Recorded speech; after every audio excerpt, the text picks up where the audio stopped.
Hello, and welcome to Follow Your Curiosity, where we explore the ups and downs of the creative process and how to keep it moving. I'm your host, Nancy Norbeck. I am a writer, singer, improv comedy newbie, science fiction geek, and creativity coach who loves helping right-brained folks get unstuck. I am so excited to be coming to you with interviews and coaching calls to show you the depth and breadth both of creative pursuits and creative people, to give you some insight into their experiences and to inspire you. Earlier this year, I interviewed Robert Smith. He's the mathematician who models zombie outbreaks as well as actual diseases, and has also written extensively on the subject of our mutual favorite show, Doctor Who. Robert was kind enough to put me in touch with his co-author, Anthony Wilson, who's my guest today. Anthony studied music composition, became a primary school teacher, and has written a variety of choral music, including a requiem. And, of course, he writes about Doctor Who. We had a wide-ranging discussion covering everything from the importance of choosing the people you share your work with carefully, especially in the early stages, what we can learn from how kids respond to the things they're curious about, the importance of structure, and how sometimes the best things in life come to us purely by accident. Here's our conversation. Anthony Wilson, I am really excited to talk to you today because you have exactly the kind of fascinatingly varied background that I find really, really interesting. And so I know you teach, you do all sorts of musical things. You also are Robert Smith's partner in writing crime. People should remember Robert. We talked to him a while ago, and actually, I was just thinking a minute ago, given our time zone near snafu, that I think we should leave the mathematics to him. That's definitely a preference. Yeah. So I don't know if there's a particular place that makes sense to you to start, or if it would be easier just to kind of give us an overview of how you've ended up doing the things that you're doing, or. Okay, I suppose that's, well, the overview of how I've ended up doing the things I'm doing is pretty much completely by accident. That's a great overview. Tell us more. Everything I've ended up doing, practically everything I've ended up doing, I haven't intended to do. The only thing I probably intended to do was write music, which was when I was in my sort of mid-teens. That was definitely what I was going to do, next Mozart or whatever. Mm-hmm. I am not the next Mozart. I know this to be true. I'm not the next anything to a large extent, but that was what I wanted to do. The writing has come about accidentally. The teaching came about accidentally. Running shows, musical theatre with children and adults has all come about sort of accidentally. I've just been in a particular place and someone said, "Oh, would you mind doing this?" I'll give it a go. Yeah, why not? So pretty much nothing has been planned. Nothing has been masterminded. And the only thing that was, well, I like the music I've written. Well, it is what it is. So are there, with all of that accidental kind of stuff, which frankly, you have a pretty impressive list of accidental things. I wouldn't mind having a few more of those in my life. Is there any that stands out to you as a particularly unusual sequence of events, or something that surprised you in terms of how well it went or how much you have enjoyed it? The writing with Robert particularly was both surprising and incredibly enjoyable. I've been thinking about this all day and thinking about sort of different questions and different ways you might think about things. I learned music. I studied music. Mm-hmm. And with sort of specific intent to compose and so forth. I never learned writing. That was never planned, never what I was going to do. I didn't even do sort of English A-levels. I don't know what the equivalent is in America, but I did my English GCSE and that was the end of it. And then it's all down to Doctor Who. Lots of these things end up being down to Doctor Who. It could be down to worse things. It could be down to worse things, yeah. I was reading a series of books and I found an online guide, and there was a mistake on the online guide. And then the online guide said, "If you find any errors, drop us an email." So I dropped Robert an email and said, "I think this is an error." And he said, "Oh, you're right. Do you want to write an entry?" And that was hugely exciting. So for me, continuity buff or whatever, to go through a book and find all the points of continuity and so on. So I wrote that really quickly. I was sufficiently excited, I think, that I just sat down with the computer next to me and read the book and was writing it at the time. And thus began a beautiful friendship. And then a few years later, when Robert was asked to write the book that eventually morphed into BOOKWYRM, he said, yes, but I don't think I can do it on my own. So I've got this bloke I know in England. I had never met at that point. We've only met 3 times. We've been friends for 15 years or so. And would I like to do it with him? And yes, I would. We started, this was a long time ago, and the book went through lots of metamorphoses. I was very lucky to have Robert there as an editor who sat there and going, this 15-line sentence, can we have a bit of a think about this sentence? And so I've learned that trade through practice, through having Robert sit there and go, not sure this is working. Stop it. You're creating yet another long list of things people don't want to read about. and by reading actively rather than passively. I mean, I think you always have to read a book, and if you're reading Agatha Christie, it's your duty as a reader to try and be ahead of the story and work out who the murderer was. But actually reading beyond that and going, why is he using that language? How is he doing that? And then I found myself, little post-it notes writing things like furiously, because for whatever reason, something I was thinking about yesterday, I need to get that adverb in there. And I don't know whether that's what writers do. I don't know whether I'm a writer, really. I just know I've written. If you're a writer. Yeah, well, yeah. I mean, the book's gone down well, so I'm pleased with that. It's BOOKWYRM, by the way, Robert Smith and Anthony Wilson, available from ATB Publishing. Shameless plug. As well you should. Anyone who's written a book or, recorded an album or anything like that, as far as I'm concerned, should plug away, because that's no small thing. So it just all came together. It all came together, yeah. And, in the process, I've made a very good friend, and I'm sort of within a slightly different community. I was never involved in Doctor Who fandom. I'm still not hugely, but I've now met some of them, chatted to some of them, and so forth. I'm not sociable, I think, in that sense, particularly. I'm a bit of an ivory tower kind of creator, for want of a better word, if that makes sense. I work with Robert, but I don't do conventions, anything like that. Oh, I was just going to ask if you've ever done any of them. No, my brother has, but not me. Your brother has? It does conventions. He's been to conventions, yeah. Okay. The same Star Trek, Doctor Who, all that kind of stuff. Children of the 80s and 90s. That's Yeah, I hear that. So I'm just curious, since you ended up becoming a writer inadvertently, accidentally through Doctor Who, is there any other thing that particular show or any other has led you to in your actual life? Not really, no. I was thinking about this. I find the process of writing very, very difficult, and very, very time consuming, and very, very frustrating. I read, and have you come across Brandon Sanderson?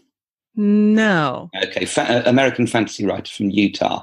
Excellent stuff. And he releases incredible numbers of books. And he was talking today about, on his blog, I was reading it just before I contacted you, talking about how there are basically 2 types of writers: the ones who think what they're writing is good while they're writing it and then thinks it's dreadful afterwards. And the ones who think it's dreadful while they're writing it and then are pleasantly surprised when they reread it. That sounds about right. Yeah, it feels right. I'm definitely the first type. I'm someone who thinks, this is great. I'm really enjoying this. And I'll look at it and think, this is awful. And then I tweak and change and alter, which I think is part of the process. I think you need to do that. Absolutely. Anyone who can go, I wrote this fully formed and it was perfect, is lying. Or once again, Mozart. although the bit in Amadeus where Salieri looks at his scores and goes, there are no mistakes in them, that's a complete lie. There are loads of mistakes in them when he's changed and scribbled out and altered and so forth. So even Mozart struggled. I sound like I worship Mozart. I really don't. Well, if you did, I mean, there are worse people you could worship, I think. This is true. In terms of talent. So then how is it that you I mean, I know you said accidentally, but I know you teach in a school. Yeah. And you do musical theater, and I think you've said that some of the music you've written is for your work in the school, or am I misremembering that? I've written stuff for the school. I also run a church choir. In fact, I've run church choir since I was 14, and I've wrote and have written a lot of music for that over the years. Most of it in a wild flurry towards the end of my teens and my early 20s. So yeah, I kind of do what's necessary, if that makes sense. I used to write music because I wanted to, or this sounds like a strange thing, but I suspect it might be more common, to prove that I could. Okay. So it must be when I was at university, I thought, right, I'm going to write a Requiem Mass to prove that I can. Mm-hmm. And about 10 years later, using a combination of sort of poppy songs I'd written, again in my late teens and early 20s, and then some new ones, I thought, right, I'm going to write an album to prove that I can. Mm-hmm. And I've done both of those things sort of off my own bat, but pretty much everything else I've written has been for purpose.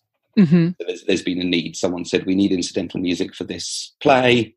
Can you write it? Oh, we're doing The Lion, the Witch and the Wardrobe. There are songs in it. Can you set the words to music? So I've done that, and I've enjoyed that, and it's been good. And most recently, I've written the music for successively both of my daughters' christenings. Oh, wow. So they both have an anthem each. That's cool. Not everybody can say that. Well, you do, I suppose, what you can do. There are other things I might have loved to do that I wouldn't have been able to do, but I'm pleased with it. I'm pleased with being able to do that they've got, and they're recorded, so they'll be able to go back to them and go, Dad did that. Mm-hmm. And that matters. So how does it feel to have written a book versus hearing a piece of music that you've written performed for the first time? Oh, well, there's a weird. I don't know. I think writing the book is probably more satisfying, just because by the time you've done it, it's done. Mm-hmm. Whereas all the music I do, I play for and conduct and sing in. So I'm not really thinking about, oh, isn't this sounding good? Or, oh, I wish I'd changed that or anything. I'm kind of going, right, no, tenors, come in, please. So I'm more sort of panicked about the actual process, whereas the lag time from when you go, right, this book is finished, to, aha, this book has been published, is huge. Mm-hmm. Whereas you're very sort of in the moment with the music. So with the choral stuff, I'm doing it live, in the church as it happens.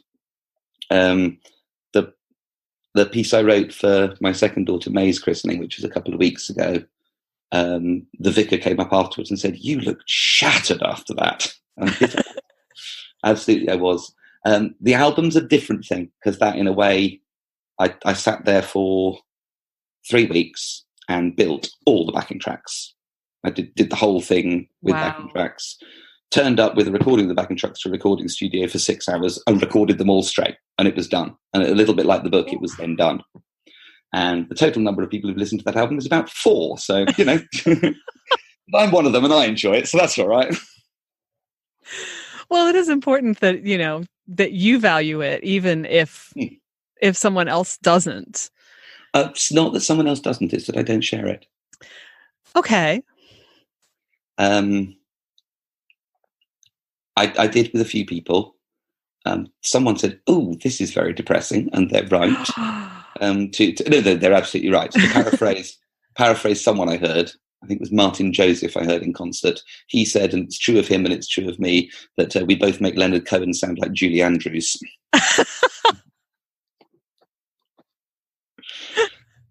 So, yeah, it is depressing, and that's fine, and that's fine. But it was very much writing about Doctor Who. It's writing about Doctor Who. Setting Latin or Greek words or even English words for a religious service is performing that task. Mm-hmm. Writing all the lyrics and the music of an album is almost by definition at least semi-autobiographical. That makes sense. And not all of it. One of the songs was about Robert Jordan's The Wheel of Time saga. That's not really autobiographical. I don't believe I've ever had my mind taken over by a dark shadow lord. Or if I have, I've never noticed.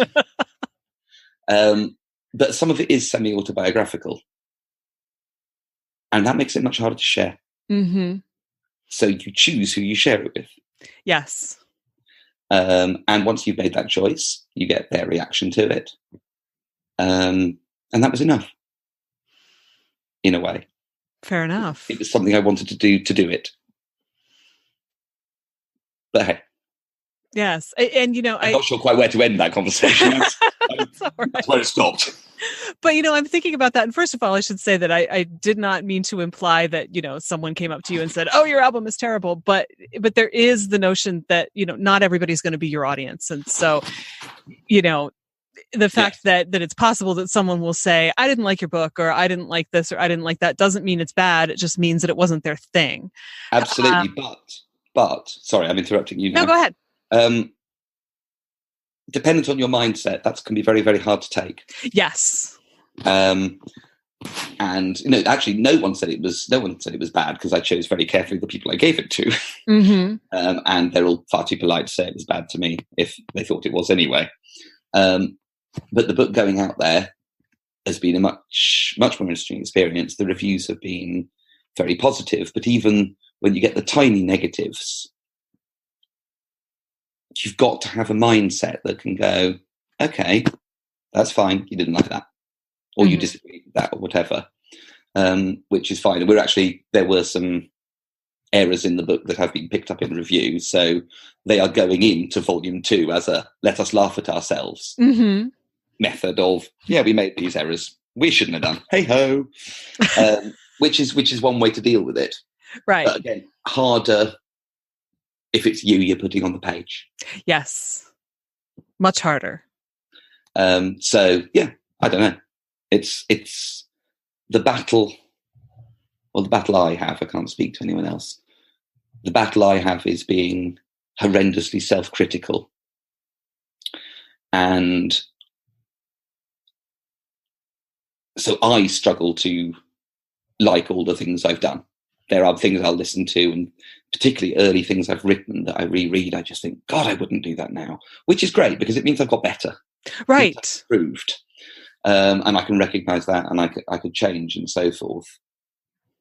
But at the same time, it's hard to have someone else point it out if you're already of the mindset to be self-critical. Yes. You want other people to go, actually, I like this, when you're feeling, I'm not so sure. The moment someone else concurs with your I'm not so sure,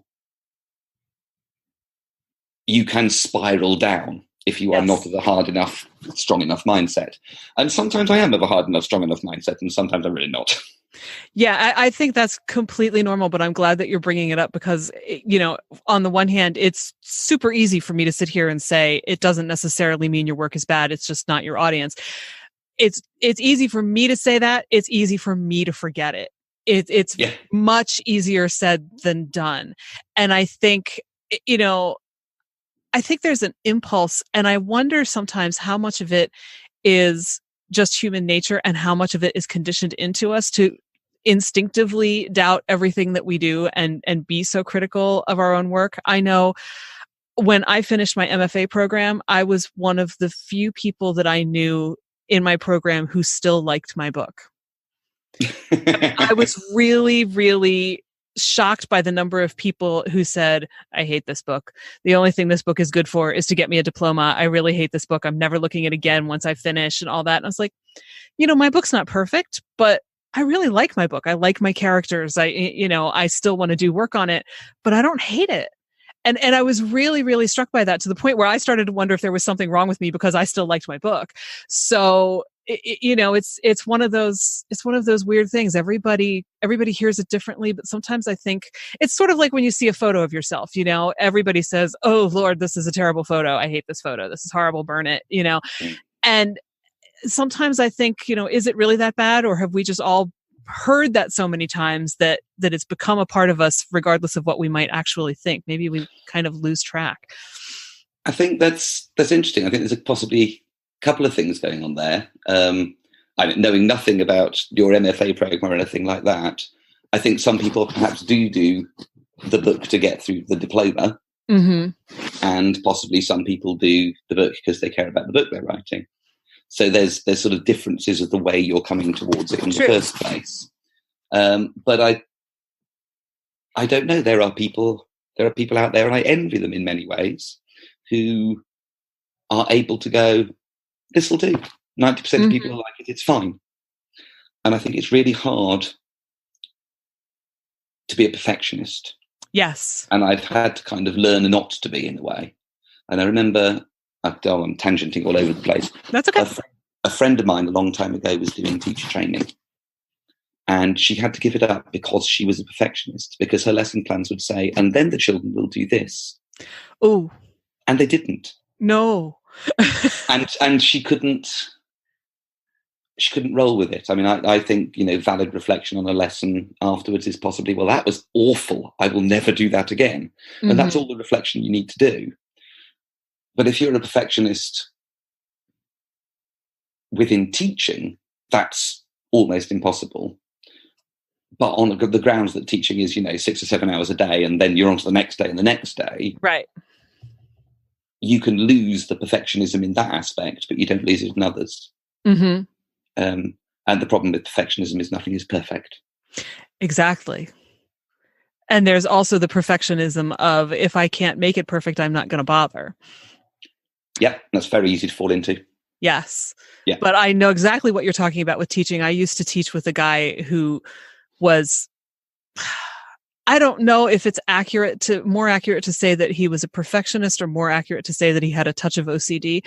But he was the kind of guy who I would teach in his room sometimes, and I was always afraid that I would leave the stapler slightly misaligned on the desk.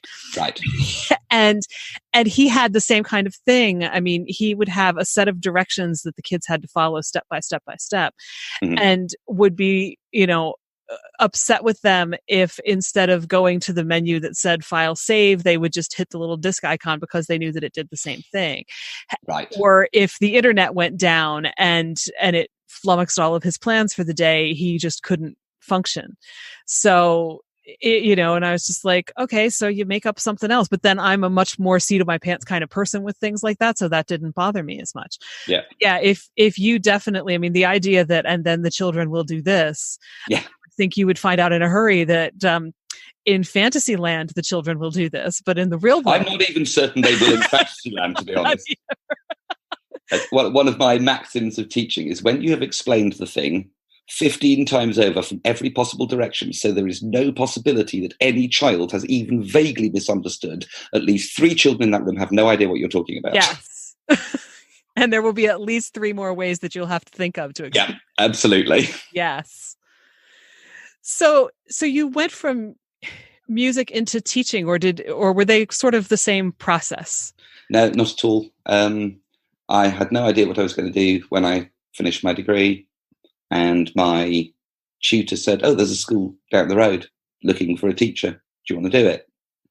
And I said, essentially, I'll give it a go. I don't know much about it, but I have been taught. It's the worst thing about teaching. Everyone's been taught, so everyone thinks they know what should be happening. And quite rightly, having got a certain distance out of the process, the school turned around and said, "Are you a qualified teacher?" And I said, "No." And they said, "Ah."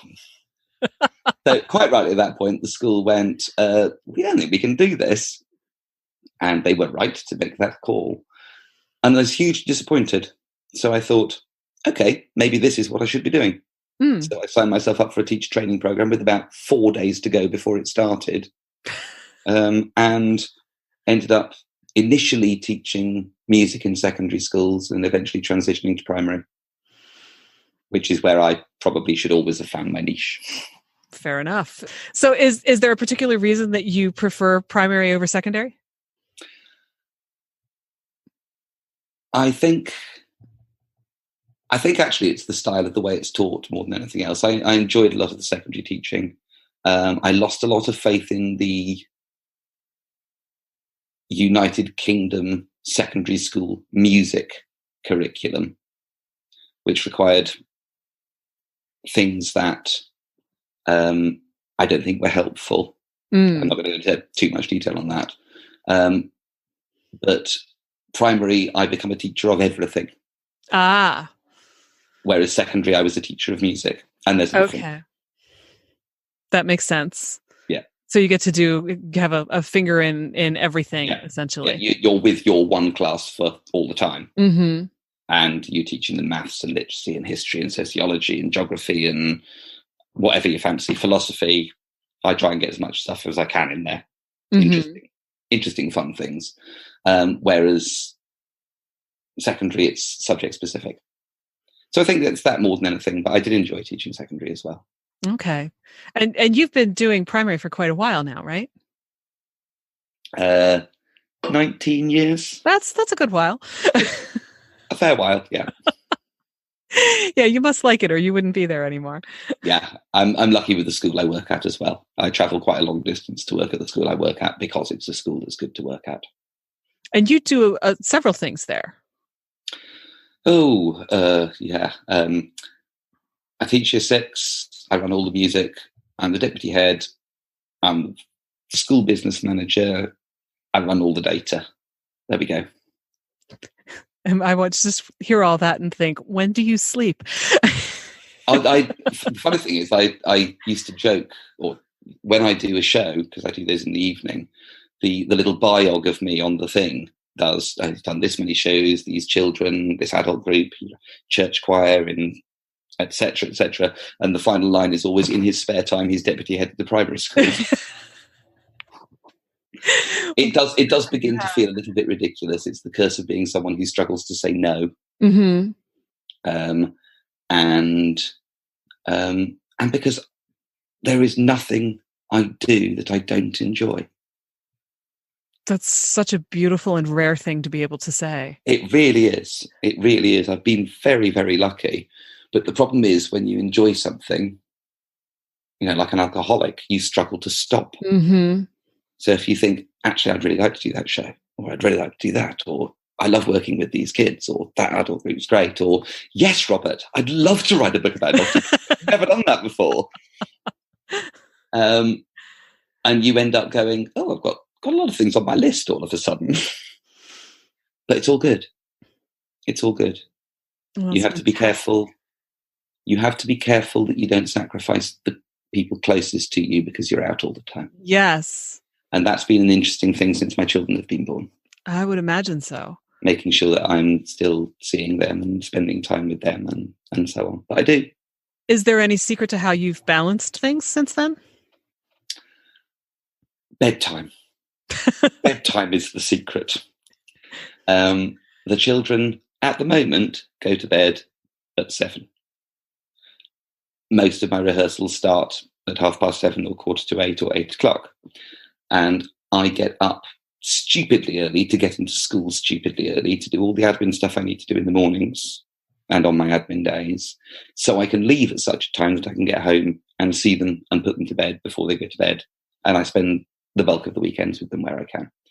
But bedtime is key to be able to come home and get that gap and have, on a good day, a couple of hours, or on a bad day, 3/4 of an hour, but have that time with them every day still. Well, that makes perfect sense to me. That's a lovely way to do it.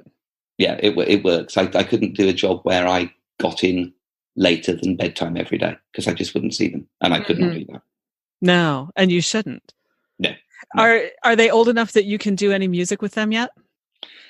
Not quite yet. The older one is just over 2.5, and the younger one will be a year in a month. Oh wow! So they're both very young, but Elsie sings a lot. She sings songs that she makes up, and I sit there going, "You keep coming back to the root note. You know what you're doing. You've got an instinct for this. It's going to a party, going to a party." It goes round and round, but it keeps coming back to the same place it should do. La la la la la la la la la la la la la la. And you think, yeah, you're coming back to the same note every time. You know how key structure works, and you are 2.5. Well done. But possibly I'm imagining that and just being a proud father and making the whole thing up. Yeah. So that, and I'll play and she'll sing Twinkle Twinkle Little Star and things like that. But I hope they're musical. I suspect they're going to rebel and both become rugby players. Well, nothing against rugby. It's just not my world. Right. You never know, though. You never know what might stick around.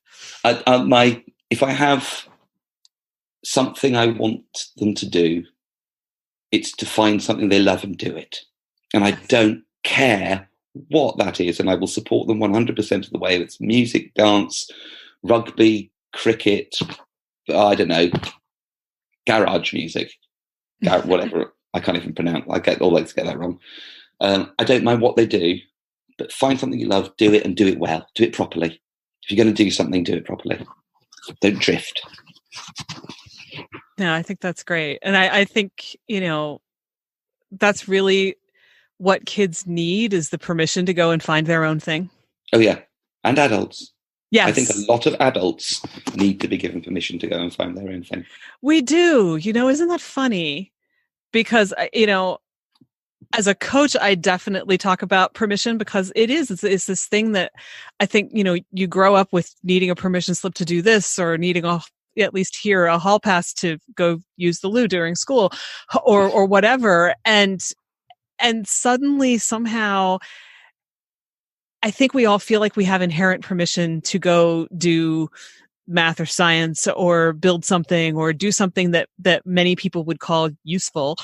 But if it's writing music, writing a book, auditioning for a play, whatever, we feel like, oh, I don't know, am I really allowed to do that? I'm not sure that I am. That was on so-and-so's list of things that are a waste of time, and therefore I feel like I'm not allowed to do it. And it's funny, when I first heard it put as, somebody might need permission to do this, it struck me so strangely, like, we're not children, but it really is a huge thing with a lot of people. I find myself doing it, and plenty of other people do too. It is, and it's a funny thing. My brother talks about how one of the best ways to define things is by looking at the opposite of them. Mm-hmm. So if no one had permission to write music, write a book, or audition for a play, the world would have no music, no books, right, and no theatre. And then what would be the point of all the maths and the science? I mean, I accept, Robert is doing wonderful things with his maths. You can calculate time zones. Absolutely. As well. But we need people to write books and write music and perform and do those things. And we need people to love that and want to do that. And we need to say, that's okay. That's a choice. That's as valid a choice as a 9-to-5 job in the city. It might be less secure, and you might have to take some risks while doing it. But it's okay to do. And, like I say, whatever my kids do to the best of my ability, I will support them to do it. Yes. And you had talked about, when you first started talking about that, I was thinking, like we were saying, they may or may not become musicians. Yeah. Because I don't think that we had actually talked about this before right this second, but I really think one of the biggest gifts that my parents gave me was choral music. Because really? I've been singing in choir since I was 4. I just recently sang the Fauré Requiem again. Oh, I love the Fauré Requiem. Exactly that. Yeah. It was one of those things where you forget how great it is, even though you forget exactly how great it is and how much you love it, until you go in and you start doing it again, and it just washes over you, and you go, "Oh, this is so beautiful." But yeah, it's the kind of thing, like, my brother rebelled. My brother will not sing. Right. Yeah. He will now sometimes with his kids, but I remember hearing him one time when he didn't realize anyone else was in the house. I heard this voice singing "Swing Low, Sweet Chariot," and I remember standing there going, "Who is that? It's really good." Yeah. But, he wouldn't sing. He wouldn't sing hymns on Sunday morning. He certainly wasn't going to be in the choir. That was like his rebellion, I think, from the rest of us. Whereas I could have made it my rebellion, but then I would have missed it. So I wasn't going to do that. But yeah, it's such a huge gift to have something like that is so readily available. Granted, depending on where you live, a good choir may or may not be readily available, but at least it's still there. It doesn't always. It doesn't need to be good. It needs to be the experience of it. And something like the Fauré Requiem, there's any kind of choral music. There's two ways to experience it, and I always find this interesting as well, because there are people who will, spend time hunting down the perfect CD of their best recording of the Fauré Requiem, which is a totally different experience to standing there in the tenor section singing the lines. Absolutely. So there's completely two sides you can experience any sort of music. There is the listening to it and the performing it, and they cross over when you're singing "Swing Low, Sweet Chariot" in the choir in the shower. That's crossing over. You're listening and you're moving between them. They're very fluid. I also think I was very lucky. I was exposed to music from a very, very, very young age, and I think that's key. I mean, I played the piano from the age of 4, and so by the time I hit my teenage rebellion, I wanted none of anything of the wicked works of my parents. There was no way I was giving up piano, because I already knew how valuable it was, right, and how useful it was. So, while I was busily arguing with my parents left, right, and centre about their decisions and this, that, and the other, I was still sitting there doing my hour-long practice a day, because it mattered to me. It had caught me young enough. Yeah, it mattered to me, and I knew. And again, I was lucky I had supportive parents. Yes. And in fairness to my brother, I should say, while he doesn't sing, he is that revoltingly talented person who can play anything he picks up. So he was, the first chair trumpet in high school, and he still plays piano. He played pipe organ for a while. He plays guitar a lot now. He plays harmonica, and I'm just sitting there going, one. I don't even have one. So the music didn't go away. It just got channeled in a different direction. Right. He's just as fascinated by it as any of the rest of us.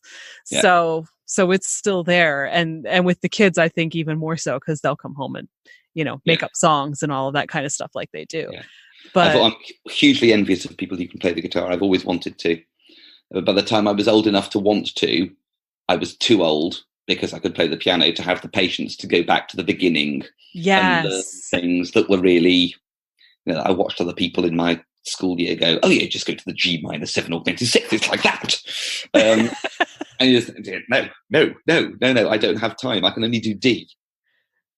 But I'm hugely envious of people who can pick up a guitar and go, it just goes like this. All right, fine. Yeah, all right, you get on with it. Not envious, not resentful at all. When I have played with the guitar, and I did toy with the idea of buying a ukulele when my nephew was born, just to have something like that to do with him. And I thought, I can't handle 6 strings, because yes, I have enough fingers, but I can't move them all quickly enough, sort of like what you said. And then I was looking at it going, I'm not really sure that having 2 fewer strings is going to make that much of a difference. And I think it is a patience thing. It's like, I can't learn this quickly enough to be able to do something with it. And that just frustrates me. So I'll just go sing with the kid instead. I know how to do that. Yeah, it works. Funnily enough, we teach ukulele at my school. And it's a funny thing, because the vast majority of them will never go any further, but it's one of the things that we kind of believe in at the school, and is very much my philosophy, is if you teach 45 children something and one of them take it further, you've won. Yes. And that really matters. So if that gets one of them to be a guitarist and then eventually, be headlining Glastonbury in 20 years or whatever, because we did that, I knew that one when. Absolutely. 5.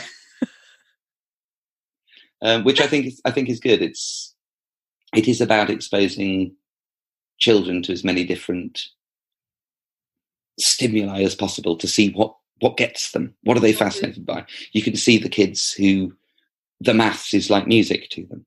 They look at it and they watch it flow. And that's just beautiful to behold. And then there are others you watch. I've got, 10 and 11-year-old kids in my class who are doing things with language that I envy. And then there's art. I cannot draw. My stick men look like they've been involved in a hideous car accident. And I watch these children draw. And I think, my God, you must take that somewhere. It's so good. And you're 10. And I just, I hope they do. I hope that's where it goes. Me too. And I'm wondering, since you do get to watch them in so many different contexts, is there anything that teaching that age level has taught you about following your curiosity or your creativity, or just sparking someone's interest in something that might be useful to people who are older than 10?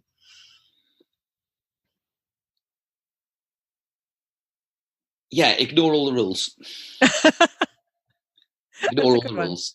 There are no rules. There's lots of things going on when you're. I like the phrase "follow your curiosity," but when we are talking about creativity, I suppose it is about curiosity. But creativity is a combination of something you like and something you can do, and then you've got to put the damned work in. Mm-hmm. And trying to. That's easier to get children to do, but it's not impossible for adults to do. That's what I discovered through, learning how to write. I still struggle because perfectionist and etc. I look at the writing still to publish and I think, I just changed that phrase slightly. But I got better because I had to do it. And I actively went out in my late 30s, early 40s and went, I need to really look at how people are using language in order to use language. It helped I was a teacher teaching children to write already, because they already had those kind of basics. But if you're going to try and be interesting and entertaining, you need to look at how that works, which is not to say that it is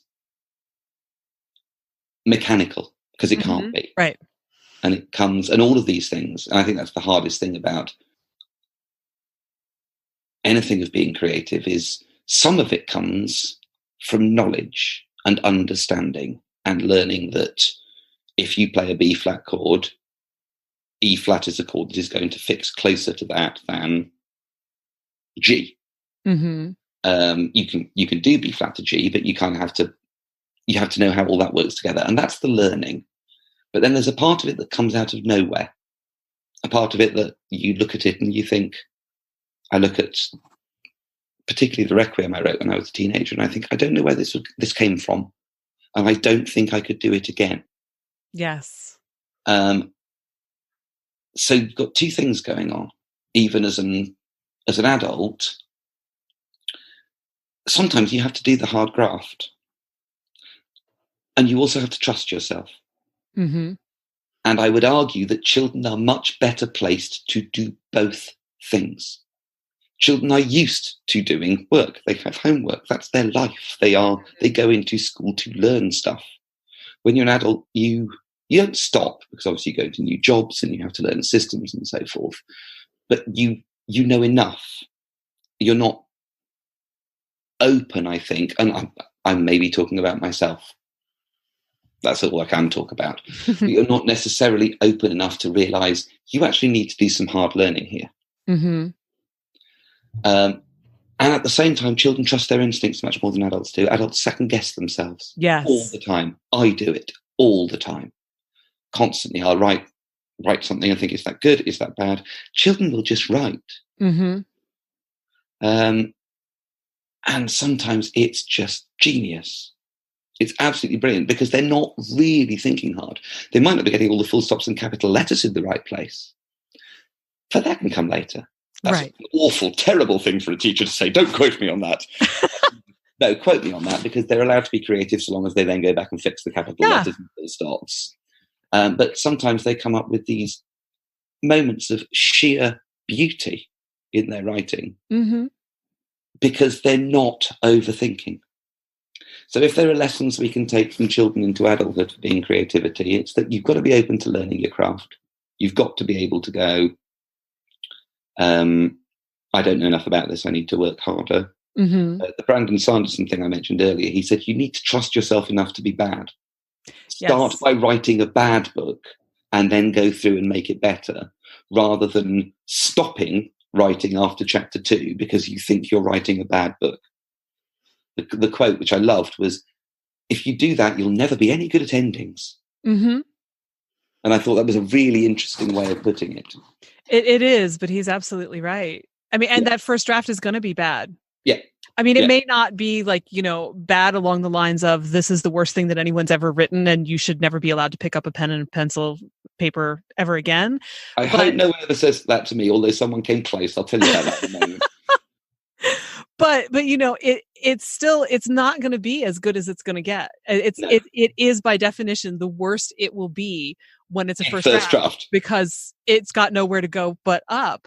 Yeah. And as to that sort of review, I have to say when I've encountered my first bad reviews of my book, which I was not prepared for, you think that you'll be prepared, you're not. There were two things that happened. One, a friend of mine sent me an article on the web that was basically a collection of bad reviews of books that are really considered to be fabulous books now. I don't remember what all was on it, except I do know that the New York Times panned The Handmaid's Tale. And when I read... It's a terrible book. Oh my God. Yes. When I read that review, I thought, okay, if this is what they said about Margaret Atwood, I can deal.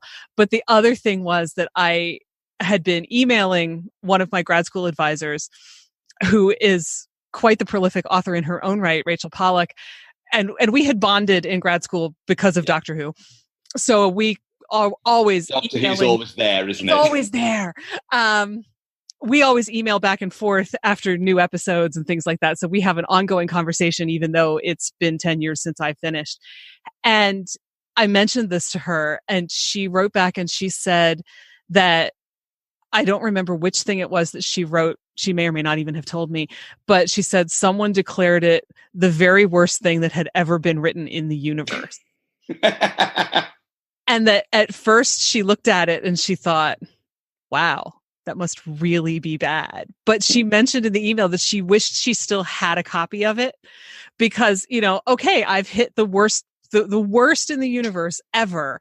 There's nowhere else for me to go but up. Absolutely. So, yes. And I thought, well, that's great. That's the perfect way to look at that. You can't get any worse because this is the worst it's ever been in the history of time. So keep going because you have to get better. Yeah. Yeah. There's no, the only way, as they say, is up. Yeah. Yeah. No, so it's the two things, I suppose, are the work and trusting your own instincts. And your own instincts will lead you astray and they will get you wrong. Mm-hmm. And at that point, you do the work again. And you learn from what went wrong. And you learn from what went wrong. And the two things pieced together. Like I say, I was also very fortunate to have Robert, who is the nicest critic I ever I can imagine that. He's very much, this isn't quite working, or he'll do it in a jokey way. And he'll suggest solutions. Mm-hmm. He won't just say this isn't working, go away. And I do a run through all the books he edits. I tend to do a run through those as well. And again, I try and take the same approach. I don't think this is working, but here is how I think it can be fixed. Mm-hmm. Which is a good way to be, and I hope that comes across in the way I do it. I briefly mentioned. I showed a chunk of my Requiem back when I was a very young, I think I was a very young 18-year-old, even for being 18. I was very young for 18, to a composition tutor at my university, whose name I shall not mention to protect the guilty. And he said, and bear in mind I am now 45 years old, and I can remember it verbatim, he said, yes, well, all of us can set pretentious lyrics to derivative music. Oh. And so nearly 30 years down the line, I can quote him. And that nearly derailed me completely. Absolutely. It's amazing that it didn't. Yeah, at 18. Mm-hmm. I mean, maybe when you're in your mid-20s, you have a little bit more. And nowadays you have the internet and people to send you, look at this review of The Handmaid's Tale. Yes. And things like that. At that point, I was quite derailed. Fortunately, I basically went back to my main tutor and said, I don't want any more composition lessons, please. If I'm going to write music, I'm going to do it on my own terms and in my own way. And I did keep that bit in as part of the Requiem, and the people who performed it and the people who listened to it did like it. So, pretentious and derivative as it was, it still went down okay. How was that declaration received by your main tutor? When I said I'm not going to have any more composition lessons? He nodded and smiled. I think he knew. My main tutor was great. He was a man with his feet very firmly on the ground. He knew who everyone was. He knew who I was. He knew who the other people in the department were. He just went, yeah, okay, I can do that. Oh, I'm so glad.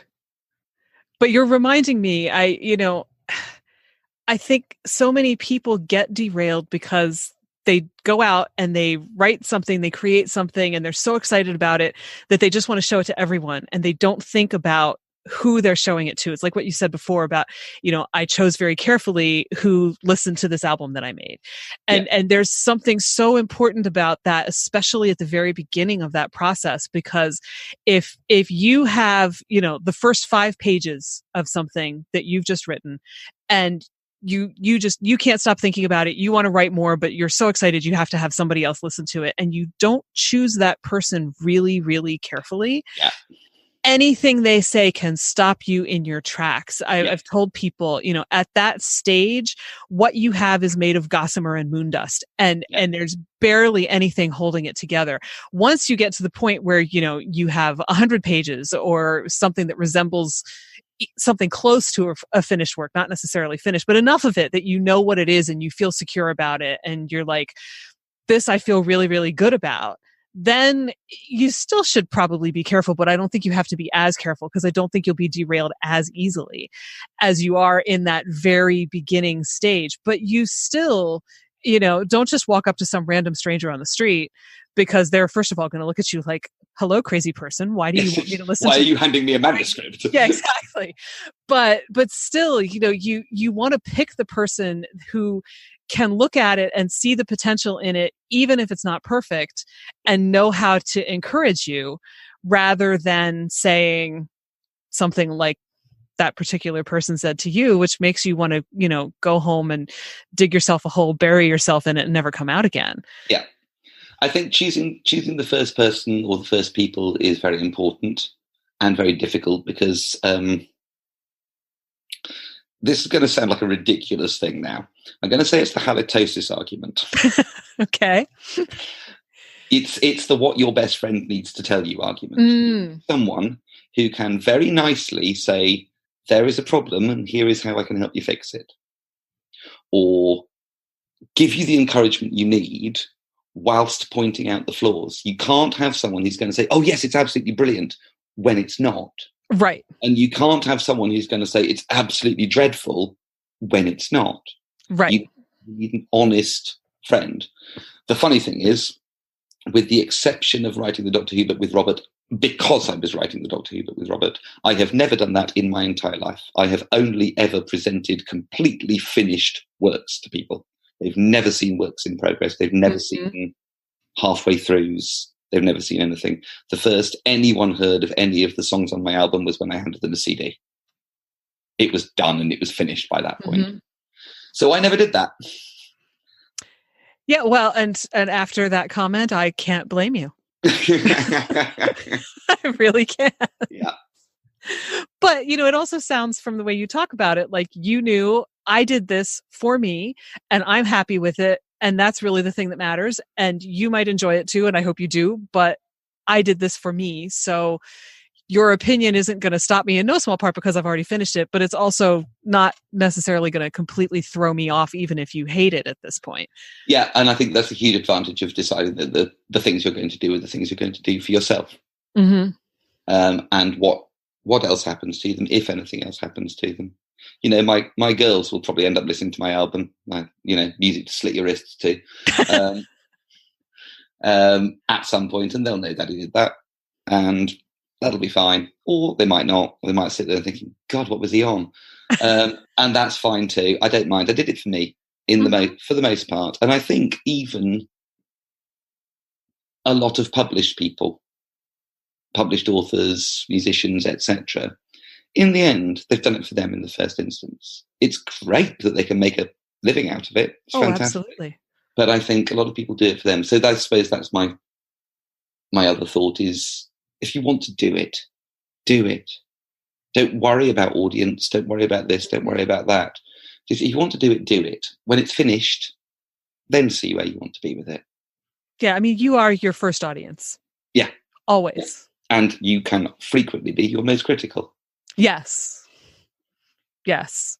Well, my second most critical. I met my most critical at university. But hey, let's enough with that story. We're done with that now. I think, though, when you're aware that you're frequently your most critical audience, that gives you enough perspective so that, you can step back from your own self-criticism a little bit to keep yourself going too. I think that's probably true. I think it also makes the work better. I think you sit there and go, yeah, this isn't working. This isn't working. I know this isn't working. For me, in all things, be it, words or music, structure is the key to me. Yes, it matters that you get the right turn of phrase. It matters that you have the right chord here. But in the end, you need to step back, and the structure of the whole needs to hang together. And that's really important. And that's where I really, really, really self-criticize. I sit there, no, that doesn't go to there. But you need to go somewhere else. You need to go somewhere else. This is too long. You need to cut something. That's one of the hardest things in the world. This verse, this paragraph you love, you need to delete it. Yes, it's Faulkner's Kill Your Little Darlings. It really is Kill Your Little Darlings. Yeah, and that's hard. I learned that. I did a master's in composition for film and television, which I've not done much with. But there were 2 essays that I had to write on vast subjects, which were only 2,000 words. And that's when I discovered how to write essays, in that I would write 4,000 words and then brutally cut them to pieces. And that's the purpose Robert serves me nowadays, because now I write 4,000 words and he brutally cuts them down. But he does it in a terribly nice way. Yeah. And I'm trying really hard to apply it myself for volume 2, so we'll see how that's going. We'll see. But I also, to your point about structure, I know there certainly have been times when a piece of writing has not come together, and I've realized that it's because the structure isn't right. And once I figure out the structure, it'll all happen almost as if by magic. But until then, it's like you're trying to build one house with plans for another, and you haven't figured it out yet. Yeah. And often, Terry Pratchett fascinated me in this, because he wrote his books in the wrong order. So he didn't start at the beginning and go through them. And this is fiction, so you feel the need that the plot develops in order. He'd go, right, this scene is scene 69. I'm going to write that scene now. Now I'm going to write scene 34. Now I'm going to write scene 73. And he had no notes, as far as I knew. He just did it. Oof. To do that without notes. Wow. Yeah. I may be wrong on that. I don't know enough about how he worked, but as I understood it, he had the whole structure in his head before he started. He had the whole thing, and it just he'd just go and sort, to the point that, he was still writing books when he was suffering very severely from Alzheimer's. Yes. He couldn't tie his own shoelaces, and yet he could hold the plot and language of a book together in his head. And I just think that is astonishing. And I bow down to, and I think the man was wonderful anyway, but to be able to do that, to be able to achieve that was just astonishing. And I mean, I'm an unrepentant pantser when it comes to writing. So if I outline, I won't write the book because I already know what happens. But even so, the structure comes in terms of, now what do I do with this giant chunk of text that I have, and how do I make it work? And and it's not just, oh, look, on page 52, I said the car was red and that this person was involved in this piece of plot that then somehow morphed into this other thing by page 87, and I have to fix that. But it's also just, going through it and just saying what needs to be trimmed and how is this working, and all of that. You're basically reverse engineering it then. Absolutely. And the reverse engineering is incredibly powerful, because that's the way you get payoff in terms of story, whatever you're doing. Reverse engineering, going back in, going, right, I'm now setting this up to pay off later. It's fantastic. But the best example, if you come across The Memory Palace. So this is going really chatty all of a sudden. Is that all right? That's fine. Right. The Memory Palace is a series of short stories about American history by a guy called Nate DeMeo. It's another podcast. They're about 10, 15 minutes long. But he did one about an Egyptian temple that had been literally picked up and lifted to a museum in New York. literally piece by piece. Been there. Yep. You've been there. Yeah? Yep. And the temple was sacred to, I think, god twins who had fallen into a lake and become gods by drowning or whatever. Mm-hmm. And he drops that in right at the beginning. And right at the end, he talks about all the tourists walking around it and how parents watch their toddlers carefully lest they fall into the water and are deified. And that I nearly cried because the structure to get to that line, the way it fell together, I just thought this is just magnificent storytelling. And that's all about the structure. Yes. And I heartily recommend that. And I have nothing to do with Nate DeMeo and own no shares in it whatsoever. It's a fabulous podcast. I will check it out. I'll tell you what it did ruin for me. It ruined The Greatest Showman. Oh, because okay. He talks quite a lot about Phineas T. Barnum, and Phineas T. Barnum was a... Are you a family-friendly podcast? I'm assuming you are. If you weren't a family-friendly podcast, I would give you a word at this point that describes precisely what I think of Phineas T. Barnum. And The Greatest Show does not depict his story in anything approaching an accurate manner. A little whitewashing, eh? Oh, it goes far further than whitewashing. Okay. But I'll let you find out for yourself. But anyone out there who's watched The Greatest Showman, go and Wikipedia Phineas T. Barnum. Okay. To be fair, though, he was a good creator and he was good at structure. Well, yeah, and that's the thing. It's everybody has their talents, even if they're flawed. Yeah, and we're all flawed. Using your powers for good is using your powers for good. Yes. We try. We do. I'm gonna have that on my tombstone, I think. Tried. I tried. Well, I know that it's getting late-ish over there, but this has been a great conversation. I've really, really enjoyed it, and I hope you did.